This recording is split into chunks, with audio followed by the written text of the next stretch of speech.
Reading for June 12th, entitled, God's Hand is on the Wheel.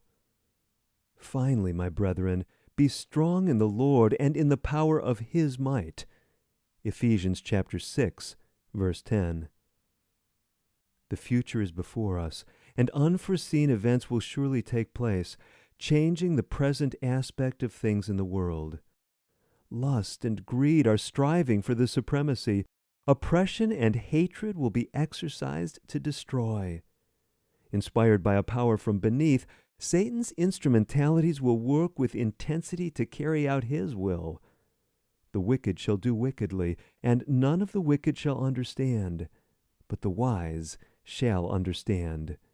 Daniel chapter 12, verse 10. Every truly converted soul will put on the whole armor of God and will bravely face the unseen foe.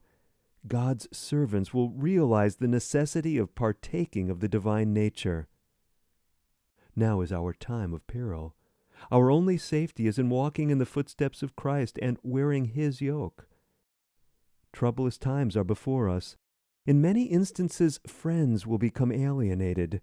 Without cause, men will become our enemies. The motives of the people of God will be misinterpreted not only by the world, but by their own brethren. The Lord's servants will be put in hard places. A mountain will be made out of a molehill to justify men in pursuing a selfish, unrighteous course.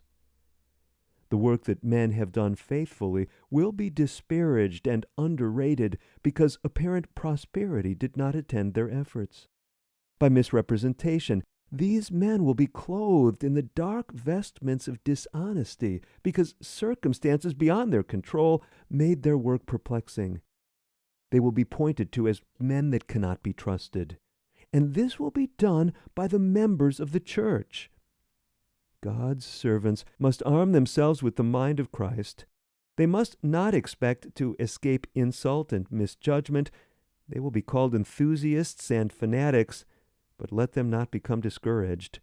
God's hand is on the wheel of his providence, guiding his work to the glory of his name. God calls upon his people to be bright lights in the world, shining amid the darkness of sin. Living the life of the life-giver brings its reward. He went about doing good. This every true follower of his will do, filled with a sacred sense of his loyalty to God and his duty to his fellow beings. Through the knowledge of the truth as it is in Jesus, Christians are to grow in grace, constantly drawing nearer perfection of character.